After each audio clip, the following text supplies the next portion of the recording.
여러분 보험료 얼마나 내고 계세요? 혹시 매달 내는 보험료가 부담스럽진 않으신가요? 부담되고 아까워서 꼭 필요한 보험만 두고 속 시원하게 정리해버리고 싶지 않으세요? 지금부터 제가 알기 쉽게 정리해 줄 테니까 불필요한 지출은 줄이고 꼭 필요한 것만 남겨봅시다.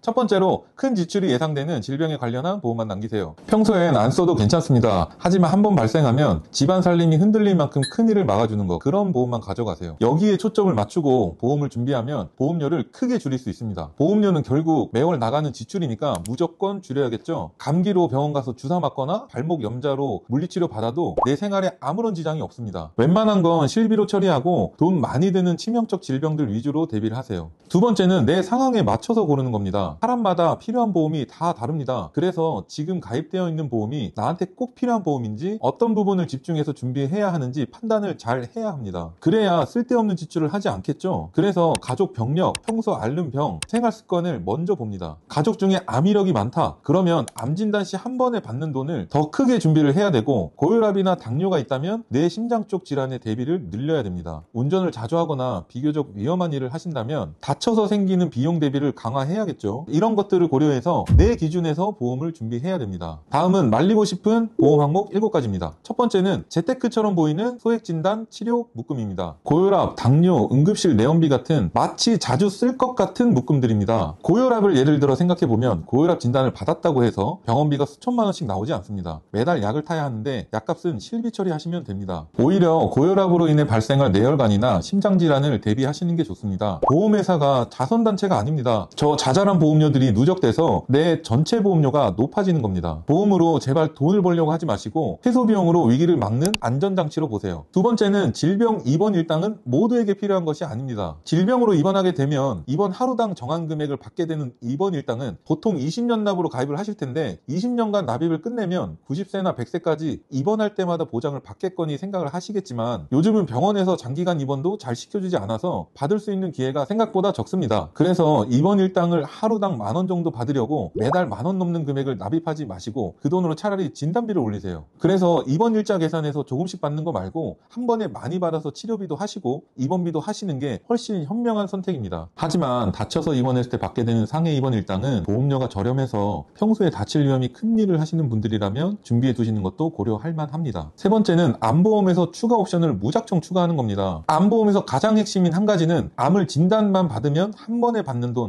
진단비를 높게 잡아두는 것입니다. 치료비와 소득의 공백을 메우는데 가장 적합하고 직접적입니다. 나머지 옵션들은 부가적인 것들인데 진단비와는 다르게 조건이 붙습니다. 암 입원 일당은 요즘은 입원 안 하고 통원하며 치료하는 경우가 많아서 체감이 낮습니다. 암 수술비는 매회 지급을 하지만 모든 암이 수술로 가는 게 아니라서 생각보다 못 받는 경우가 많습니다. 다시 암이 생기면 주는 옵션은 기다려야 하는 기간이 길고 보험료가 높은 편입니다. 그래서 다시 한번 말씀드리지만 암보험을 가입할 때 막상 특약들을 쭉 나열해 놓고 보면 이것도 필요하고 저것도 필요하고 할 것 같지만 다른 특약들 준비할 돈으로 차라리 진단비를 최대한으로 높이는 것을 추천드립니다. 네 번째는 해지 환급금을 준다는 보험은 피하는 게 좋습니다. 말 그대로 해지 환급금입니다. 젊고 병원 갈 일 없을 때 열심히 보험료를 납입하고 나이 들어서 본격적으로 보장을 받아야 될 시기에 해지를 해야 환급금을 받는다는 말입니다. 그리고 그 환급금을 받기 위해서 매달 보장보험료에 더해서 적립금을 추가로 납부를 해야 하는데, 보험상품 특성상 모두 적립되는 것도 아니고 사업비를 또 차감합니다. 가장 좋은 것은 순수 보장형으로 가입을 하시고 적립금을 넣을 생각이시라면 그 돈을 따로 저축하시면 나중에 보험을 해지하지 않더라도 그 돈을 활용할 수 있습니다. 다섯 번째는 치매를 대비하신다면 재가급여를 준비를 하시면 좋습니다. 치매보험은 치매 단계와 판정 기준에 따라서 실제 보험금을 받는 체감이 낮고 받기가 아주 까다롭습니다. 장기요양 등급을 받으면 매달 생활비처럼 나오는 구조인 재가급여 보험이 실제 생활을 버티는데 더 유리합니다. 여섯 번째는 목적에 안 맞는 종신보험입니다. 사망보장은 필요한 기간만 정해서 보장하는 정기보험이 훨씬 저렴합니다. 보통 한 가정의 경제 주체가 되는 가장을 피보험자로 해서 혹시 모를 부재를 대비하는데, 자녀들이 커서 경제활동을 할 수 있는 나이까지의 기간만 준비해 주시면 가장 효율적입니다. 그런데 부양가족이 없는데 비싼 종신보험을 내고 있거나 이미 가입한 종신보험 보험료가 부담이 되신다면 몇 가지 방법이 있습니다. 사망보장 금액을 감액해서 보험료를 낮추거나 이미 납입기간이 충분히 오래되셨다면 감액하면서 완납 처리도 가능합니다. 또한 주계약인 사망보장 외에 다른 필요 없는 특약들이 들어있다면 특약들만 해지하는 방법도 있습니다. 합니다. 종신보험의 특약들은 어차피 환급금액 계산이 안 되고 소멸되기 때문에 쓸데없는 특약들을 계속 낼 이유는 없습니다. 일곱 번째는 매달 10,000원을 훨씬 넘어가는 운전자 보험입니다. 교통사고가 발생했을 때 민사적 책임은 의무적으로 가입하는 자동차 보험으로 해결 가능합니다.